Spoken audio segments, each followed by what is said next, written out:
Hey class, so today I'm going to be talking to you about eating disorders. Imagine this.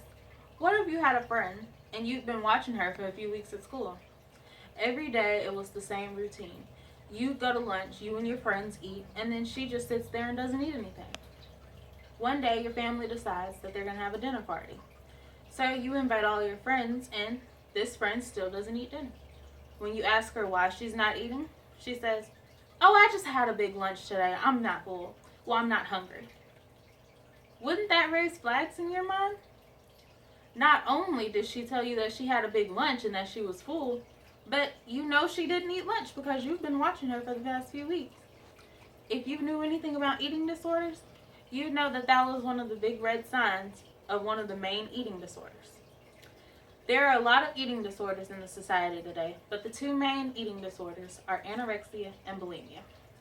I'm going to teach you a few things about the two so that in the future you'll be able to help your friends and distinguish between if they're just hungry or they're not eating or if they have an eating disorder. Eating disorders affect over 70 million people in the U.S. That's more than 50% of the world. Only 10% of the people affected by anorexia and bulimia are males. Without treatment, up to 20% of anyone with anorexia or bulimia will die. With treatment, that number falls down to 2 to 3% of people. That's a big jump just to have a little bit of treatment. 60% of people recover from treatment of an eating disorder. 20% only have a partial recovery. That means that within their lifetime, after being treated for an eating disorder, they will eventually end up back in the hospital for a relapse of their eating disorder, whether it's the same one or a new one. The other 20%, however, never recover from their eating disorder. They will spend the rest of their life back and forth in between the hospitals and being sick from having an eating disorder. Anorexia affects 1 in 10 women between the ages of 10 to 20. That's 1% of women, and that's only in that age range. It affects many more in the different ages. Anorexia is having 85% or less of the average body weight that most doctors and scientists say that you're supposed to have. Women often aim for the perfect body image, but the perfect body image has been distorted by magazines such as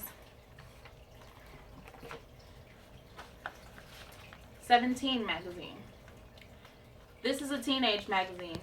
It distorts the image that teenage girls are supposed to look like a size 0, 1, or 2 model. It has a certain height, a certain size, and a certain look that all girls aim to try and be. But it's not just 17 magazine. It's Essence magazine.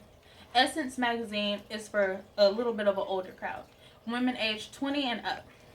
They often have an image that's distorted too, similar to this one. They aim to be a size 0, 1, 2, but for them, they possibly could go up to a size 5 and still feel like they were in the perfect body image, or what society calls that. But it's not just the fashion magazines. People magazine often advertises their magazines with the front of it saying something about a diet or eat this to lose weight. Why would it make a magazine sell that they're having to lose weight? Well, because they've distorted what the perfect body image is supposed to be for women, which often leads to more eating disorders, which is how the world got up to the 70 million people who are affected by an eating disorder.